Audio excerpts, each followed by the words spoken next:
আজকে যদি শাশুড়ি তার বৌমাকে বেটির জায়গায় আসন দিত, বৌমা যদি শাশুড়িকে তার মায়ের জায়গায় আসনটা দিত, এই কলহ কি থাকতো?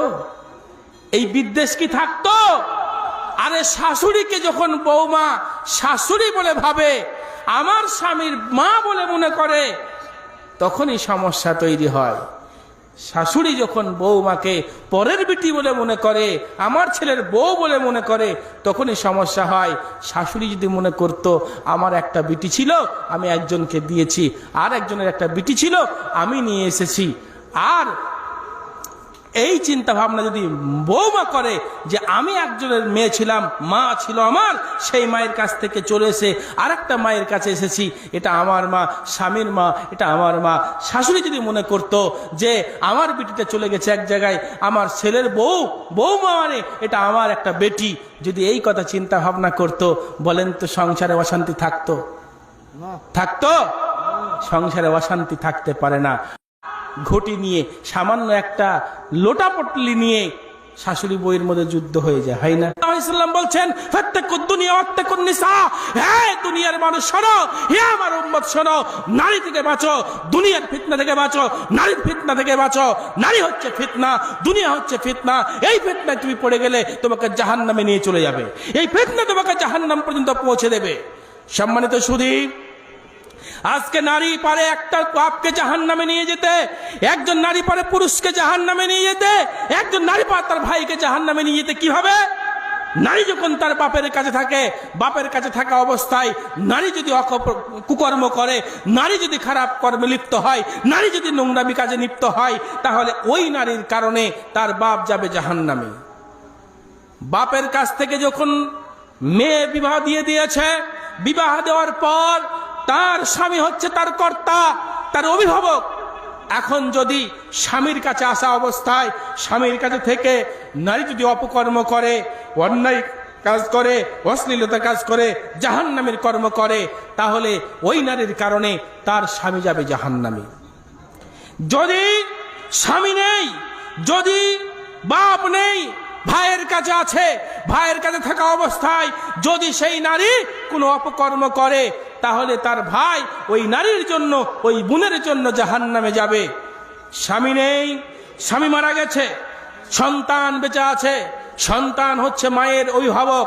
এখন মা সন্তান থাকা অবস্থায় যদি কোনো অপকর্ম করে, তাহলে ওই অপকর্মের কারণে তার সন্তান যাবে জাহান্নামে। আমাদের দেশে বড় আশ্চর্যের একটা গল্প, আশ্চর্য একটা কাহিনী, আশ্চর্য একটা বিষয় আছে।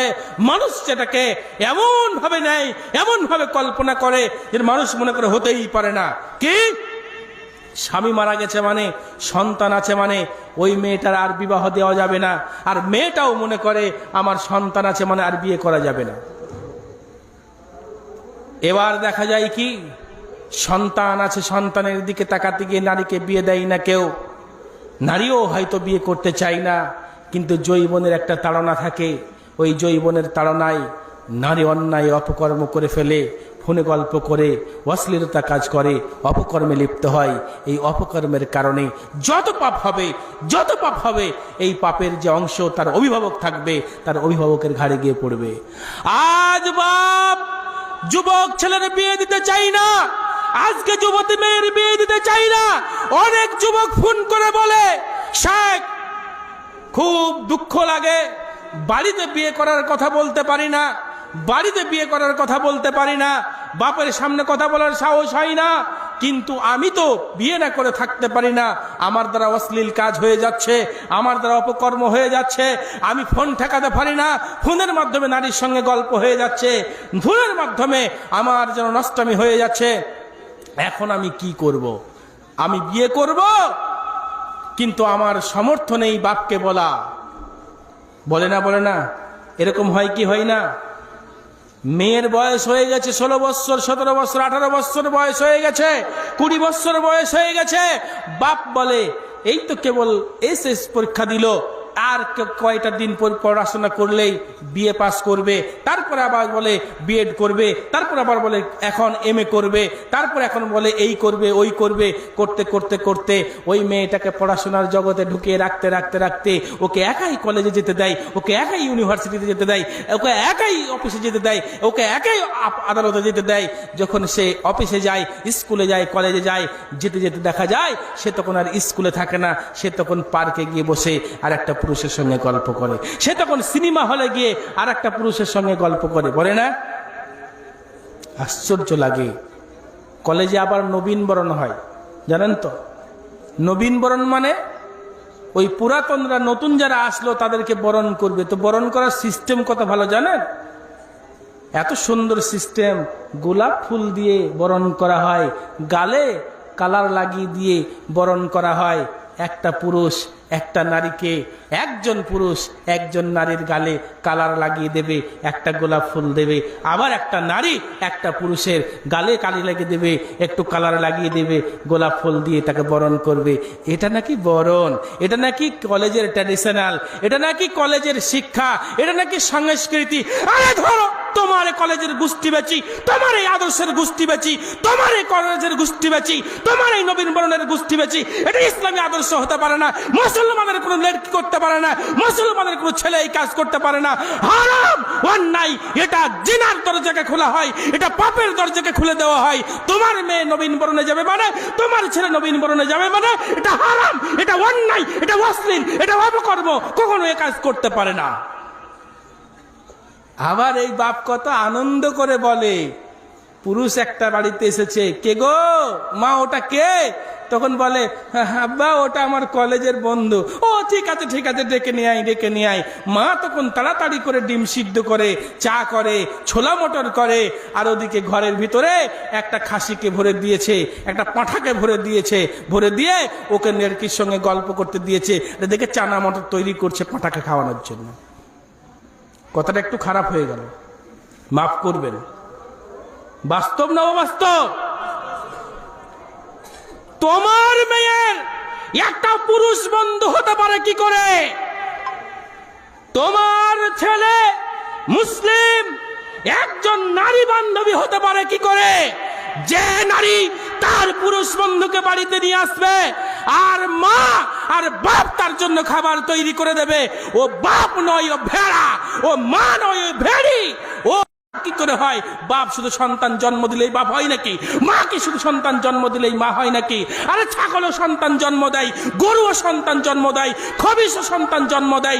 মুখে দেওয়া করাবে, আর তুমি তোমার স্তনকে, তোমার শরীরটাকে ঢেকে দেবে যেন কোনো পুরুষের সামনে খবরদার খুলে রাখবে না। ওর নাকি দেওর গুলো সব দেওর, ও নাকি পাড়া প্রতিবেশীর যত পুরুষ সব দেওর, ও নাকি পাড়া প্রতিবেশী যত ভাই আছে সব চাস্তো ভাই।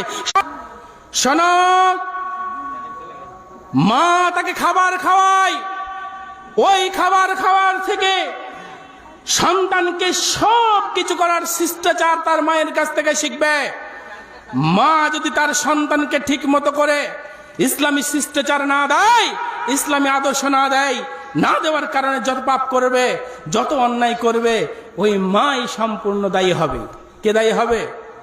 একজন প্রকৃত আদর্শ সম্পূর্ণ মা সেই কে? একজন মা, একজন বাপ সন্তানের জন্য বিল্ডিং বানিয়ে দিয়েছে। একজন মা, একজন বাপ তারা মেহনত করে, কষ্ট করে, আয় করে, উপার্জন করে বিঘা বিঘা সম্পত্তি ক্রয় করে দিয়েছে। এটা মা নয়, এটা বাপ নয়। প্রকৃতপক্ষে বাপ হচ্ছে, প্রকৃতপক্ষে মা হচ্ছে সন্তানকে আদর্শ সম্পূর্ণ বানিয়ে ইসলামী আদর্শ দিয়ে তৈরি করে জান্নাতের পথ দেখিয়ে দিয়ে জান্নাতের রাস্তা তার জন্য সুগম করে দিয়েছে। প্রকৃত মা, প্রকৃত বাপ হচ্ছে এটা।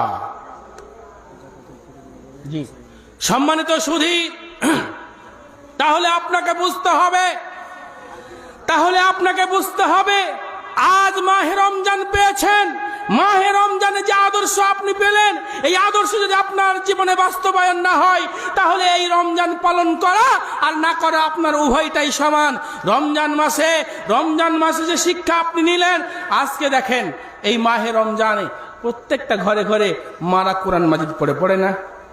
পড়ে না? কিন্তু পুরুষদের কোরআন মাজিদ পড়ার দরকার হয় না, হয়? এরা জীবনে কোরআন মাজিদ খুলে না, খুলে গো? আফসোস লাগে, আপনার বাড়িতে 20,000 টাকা দামের একটা এলইডি টিভি আছে, কিন্তু 2,000 টাকা দামের একটা তাফসিরুল কোরআন বাড়িতে নেই, আছে? আফসোস। আপনার বাড়িতে 15,000 টাকার একটা মোবাইল অ্যান্ড্রয়েড ফোন আছে, কিন্তু 1500 টাকা দামের একটা কোরআন তরজমা আপনার বাড়িতে নাই, আছে? আপনার বাড়িতে অসংখ্য খেলনা আছে, আপনার বাচ্চার জন্য ক্রয় করে নিয়ে এসে দিয়েছেন। আপনি রিমোটের গাড়ি নিয়ে এসে দিয়েছেন, যার দাম 500 টাকা, যার দাম 1000 টাকা, কিন্তু 40 টাকা দিয়ে তুলে দিতে পারেননি। আপনি উপদেশ একটা নিয়ে এসে দিতে পারেননি, ইসলামী কোনো বই আপনার বাড়িতে নেই, কিন্তু দেখা যায় আপনার বাড়িতে অসংখ্য খেলনা আছে। আপনার ছেলের জন্য আপনি পুতুল নিয়ে এসে দিয়েছেন, আপনার ছেলের জন্য আপনি ডল নিয়ে এসে দিয়েছেন, আপনি আলমারিতে সাজিয়ে রেখেছেন। আপনি এমন কাজ করেছেন যে আপনার বাড়িতে ফেরেশতা যেন না আসতে পারে। সম্মানিত, শুধু এটা করবেন না, আপনার বাড়িতে থাকবে ইসলামী বই, আপনার বাড়িতে থাকবে ইসলামী আদর্শ, আপনার বাড়িতে থাকবে কোরআনের তেলাওয়াত, আপনার বাড়িতে থাকবে তাফসিরের তেলাওয়াত, আপনার বাড়িতে থাকবে তাফসিরের অধ্যয়ন, এগুলো আপনার বাড়িতে থাকবে, কিন্তু এগুলো থাকে না। আজকে বড় আফসোস লাগে আরো একটা বিষয়, যে এই মাহে রমজান, শাহরু রমাদান আল্লাযী উনজিলা ফীহিল কোরআন, শোনেন, এই থাকলে দেখানো হতো কোরআন মাজিদে একটা কাপড় আছে যাকে জুজদান বলা হয়, হয় না? বলা হয় না? ওইটা যখন কোরআন মাজিদের জামা জুজদান তৈরি হয়ে যায়, ওই কাপড়টা যদি আপনার চোখের সামনে কেউ পা দিয়ে লাথি মারে, আপনি সহ্য করবেন? করবেন না। কেন? ওটা কোরআনের জামা, কোরআনের পাশে সংস্পর্শে লাগার জন্য এই কাপড়টার মর্যাদা, তাই না? একটা কাঠ, ওই কাঠটা যার নাম রেহেল, ওই যখন কাঠটাকে রেহেল বানিয়ে দেওয়া হয় কোরআন রাখার, তখন ওই কাঠটাকে কেউ যদি লাথি মারে ফেলে দেয়, আপনি সহ্য করবেন? করবেন না। কিন্তু যখন কাঠটাকে বানানো হয়নি, ওর উপরে আপনি চড়বেন, নাচবেন, কুদবেন, ধাক্কা মারবেন, খেলবেন, কোনো সমস্যা আছে? সমস্যা নেই। মানে ওই কাঠটার মর্যাদা তখন ছিল না যতক্ষণ সে রেহেল হয়নি, ওই কাপড়টার মর্যাদা ছিল না যতক্ষণ না সে জুজদান হয়েছে, তাই না? জুজদান হওয়ার কারণে ওই কাপড়টার মূল্য হয়েছে, রেহেল হওয়ার কারণে ওই কাঠটার মূল্য হয়েছে। এই রমজান, মাহে রমজানে কোরআন নাজিল হওয়ার কারণে এই রমজানের এত বরকত রয়েছে। এই মাহে রমজানে কোরআন নাজিল হওয়ার কারণে আপনার ক্ষমা রয়েছে। এই মাহে রমজানে কোরআন নাজিল হওয়ার কারণে জাহান্নাম থেকে আপনার মুক্তি রয়েছে। এই মাহে রমজানে কোরআন নাজিল হওয়ার কারণে আপনার জীবনের গুনাহ খাতা মার্জনা রয়েছে। মাহে রমজানে কোরআন নাজিলের কারণেই এই সিয়ামে